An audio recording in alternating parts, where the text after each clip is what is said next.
For today's cup of coffee, interesting turn of events, sort of, kind of.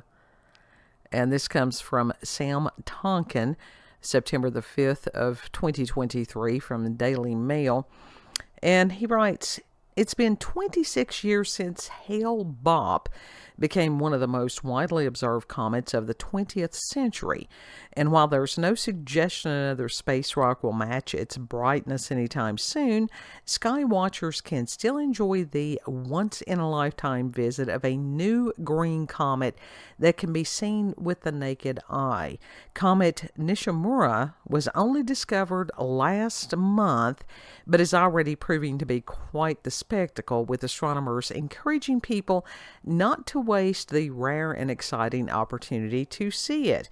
And the green comet, which is shooting through space at 240,000 miles per hour, will make its closest approach to Earth just before dawn on Tuesday, September the 12th.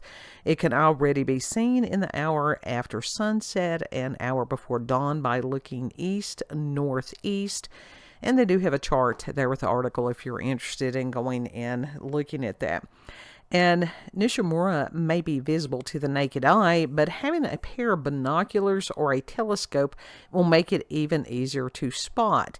Stargazers can also use apps such as Skyview, Sky Guide, and Night Sky to help find the precise location of comets, such as this one. Now catch this line. Many of them use augmented reality. So you can point your smartphone's camera up at the night side to see which constellations, planets, and other objects you are looking at. Now, with this augmented reality, that may be a cool thing, and it may be they making shit up. There's been people that has speculated for quite some time that the things that are being supposedly transmitted back from some of these telescopes is nothing more than AI or CGI. I don't know. It's just what some people be saying.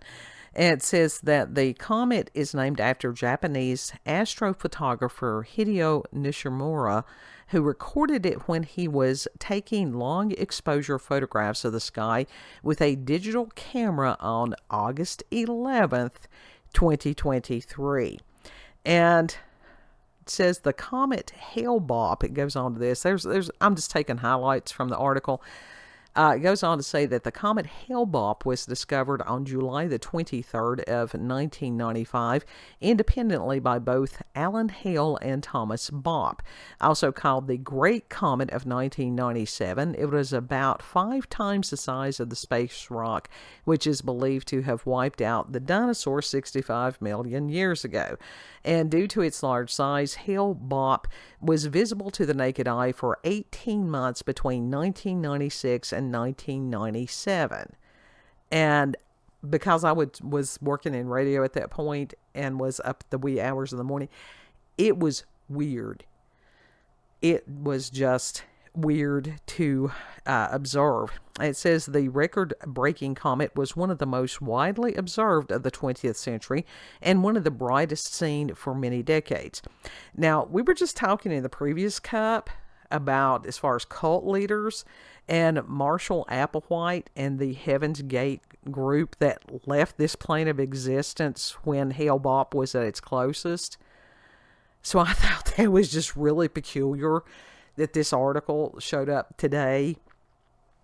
And at the end of the article, someone had commented, and very good comments. Read the comments, folks. Some of them are and some of them have some thought behind them, such as this one, which stated, with all of today's technology, they only discovered it last month.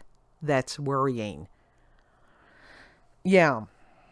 I mean, they sitting and waiting to hear a sound of something that might have been 10 million years ago, and they missed a comet approaching.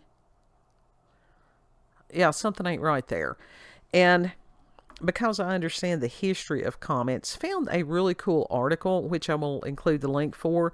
And this is from telescope.com by Hal Kibbey, and it was written on 10/22, of course it was, 2013.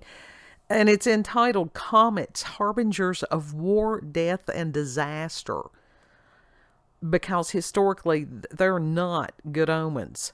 And in his article, he had written, quote, in the 2nd century AD, the Greek astronomer Ptolemy reported that comets contained everything needed to make a detailed prediction of earthly events. And that Ptolemy reportedly stated, they show through the parts of the zodiac in which their heads appear and through the directions in which their tails point, the regions upon which misfortunes impend. Through the formations of their heads, they indicate the kind of event and the class upon which the misfortune will take effect. Through the time which they last, the duration of the events, and through their position relative to the sun, likewise their beginning, end quote. And these people understood more than what we have. We have lost so much knowledge over the centuries. We have been intentionally dumbed down. And the article continues. It says, writing 2,000 years ago, the Roman astrologer Marcus Manilius offered the typical opinion that comets were signs from heaven of impending disaster, including in his list of tribulations were failed crops, plague, wars, insurrection, and even family feuds. I think it's a little concerning. Yeah. And so the article is really good, and no one had given him any credit on anything, which is, I think that's kind of sad. So we given the man credit 20 years later or 10 years later. Something else that I was reminded of, movies about comets. And the one that was mentioned in the Daily Mail article, Night of the Comet, which was from 1984. I need to go back and rewatch that. And said when the Earth passes through the tail of a comet one December evening, most of the world's population is turned either into a pile of dust or into a vicious zombie. And the only survivors were those who happened to be shielded by steel. I think that Mom said they were in like a movie theater or something. And in my favorite movie about comets is from 1986, and that is Maximum Overdrive. It's got AC/DC soundtrack. How could it not be one of my favorites? And within this one, when Earth passes through the tail of Ray M. Rogue Comet, the machines come to life and start to kill mankind.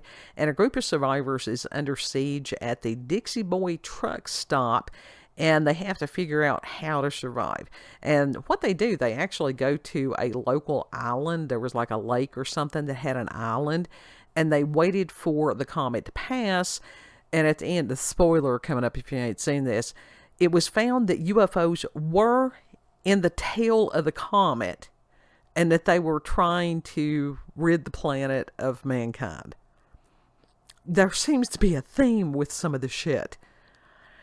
So I just thought it was odd. I don't believe in coincidence. And this is this synchronicity that I've told y'all that happens, like even with the 11s and the 22s, and mentioning about Hale-Bopp yesterday, and then this about this comet and Hale-Bopp today, and that's weird. I'm just saying that's weird.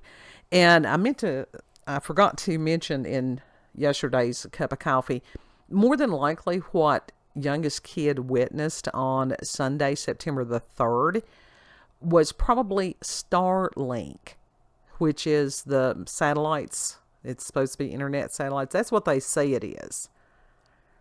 But it's okay too. We didn't know what it was. And thank you, Blue.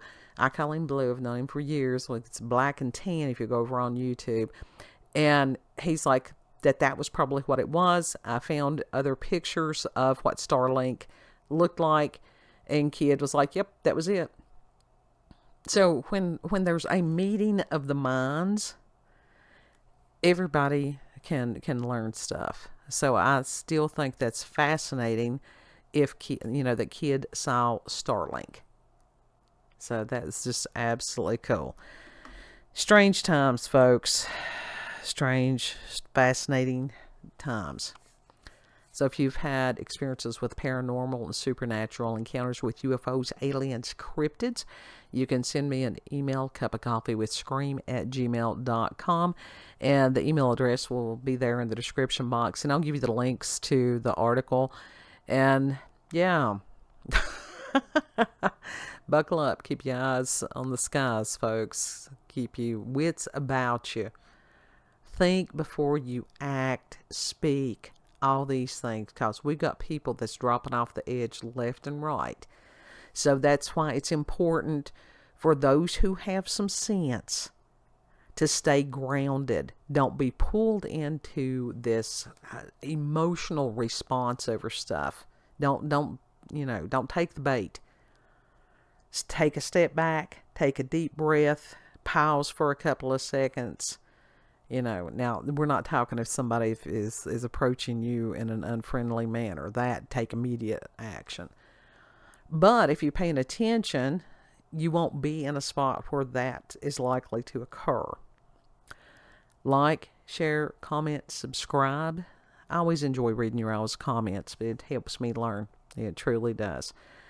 Know that you're loved. And let's pray one for another. It's what's going to get us all through. Lord willing, we'll see you on the next cut. Bye.